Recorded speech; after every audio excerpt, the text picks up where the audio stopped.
With each minute that goes by, your desire intensifies. Addicted to nicotine and stuck at work. That's why scenes like these are common. Outdoor smoking breaks are often the only way to light up. The only legal way to light up if you work in a federal office building. I'd much rather they went outside, and I don't care if it takes them a little extra time. But when does that extra time become excessive?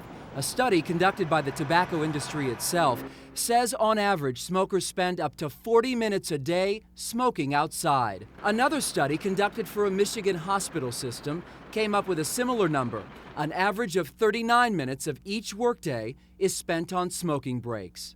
Sounds hard to believe. You think somebody would come looking for you. We decided to monitor smoking breaks at the employee entrance of this building, the Department of Veterans Affairs. After all, your tax dollars are at work here. Like clockwork, we watched the same group of individuals come in and out of the building to light up, some more than others. I think that they take 10 breaks where other people may take 2. Do you think that's fair? No. To be fair, we won't show you their faces, but we will time a few of their smoking breaks at the Veterans Affairs Administration building. This man appeared outside at 1:39. 5 minutes later, back inside.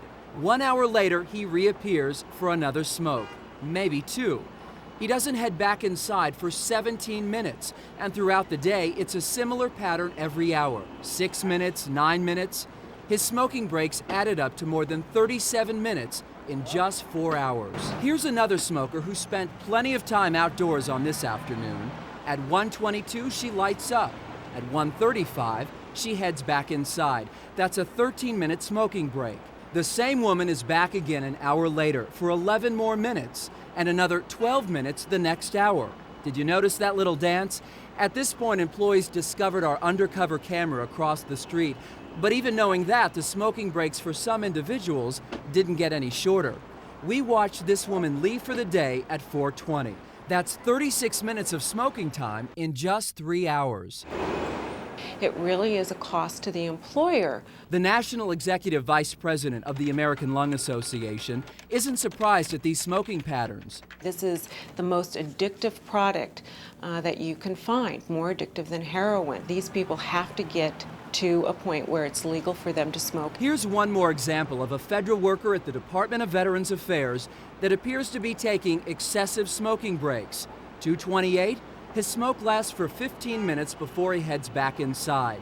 1 hour later, he's back, and this time for 12 minutes. Less than a half hour later, he's back again, lights up, and appears to go home for the day. That's a total of 27 minutes of smoking time in just under 2 hours. In the morning and afternoon hours, the individuals we highlighted showed a pattern. 10 to 15 minute smoking breaks every hour, right on schedule. And we watched several others do the same. A simple math equation might give you an idea of how these breaks can really add up, wasting your tax dollars.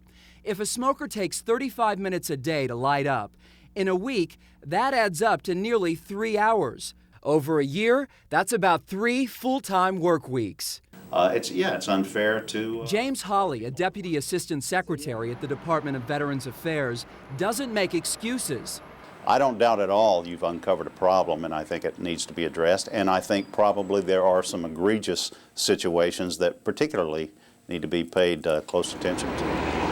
This Veterans Affairs employee is someone we watch take numerous smoking breaks, none more than about 10 minutes. She offers this perspective. So I could come down here 12 times a day and be within my legal rights because I have an hour. I just don't go to lunch. You know. And they allow you to use your time the way you want to? Well, pretty much so. That is my time, a half hour for lunch and 2 15-minute breaks. It's a philosophy shared by most of the smokers we spoke with. It's my time. I'll use it the way I want. But it's clear for some of these federal workers, the time creeps up and the minutes add up.